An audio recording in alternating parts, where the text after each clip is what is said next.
Sir आज आपण या ठिकाणी सभेला आला होता महायुतीच्या या ठिकाणी एकत्र लढले मात्र वेगवेगळ्या ठिकाणी वेगवेगळे चित्र पाहायला मिळते. काय सांगते सर?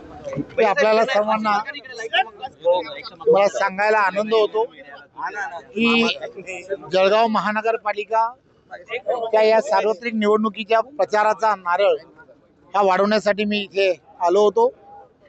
या ठिकाणी महायुतीमध्ये शिवसेना, भारतीय जनता पार्टी आणि राष्ट्रवादी असे एकत्रपणे निवडणूक लढत आहेत आणि मला खात्री आहे की या ठिकाणी महायुतीचा महापौर हा 100% होईल आणि सर्व महायुतीचे उमेदवार यांच्यामध्ये अतिशय चांगलं कोऑर्डिनेशन आहे आणि त्यामुळे सर्वच्या सर्व उमेदवार हे जिंकण्याच्या दिशेने जात आहेत असं मला लक्षात येतं. राज्यामध्ये काय परिस्थिती असेल? सर्व राज्यांमध्ये 29 महानगरपालिका आहेत.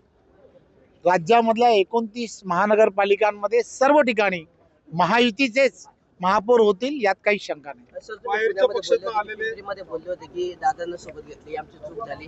महानगरपालिकेनंतर दादा सोबत असतील की नाही, कारण ते शरद पवारांसोबत जाण्याची शक्यता आहे. एक गोष्ट फार महत्त्वाची आहे की त्या ठिकाणी ज्या पद्धतीने निवडणुका आणि निवडणुकीच्या पार्श्वभूमीवरती जसं वक्तव्य हे त्या निवडणुकीच्या पार्श्वभूमीवरती केलं जातं त्याच पद्धतीचं उत्तर हे भारतीय जनता पार्टीचा प्रदेश अध्यक्ष म्हणून दिलं जातं. धन्यवाद.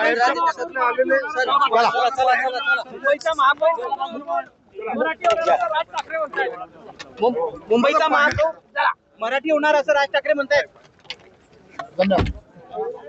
सांगितलं मी महापौर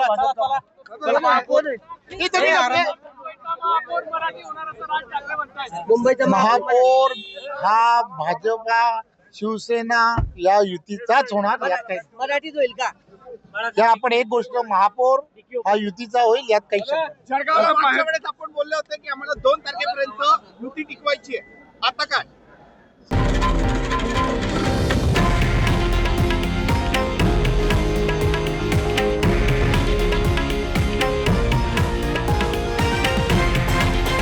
हे आहे देशातील नंबर 1 न्यूज नेटवर्क आणि आपण पाहत आहात TV9 मराठी, एकमेव.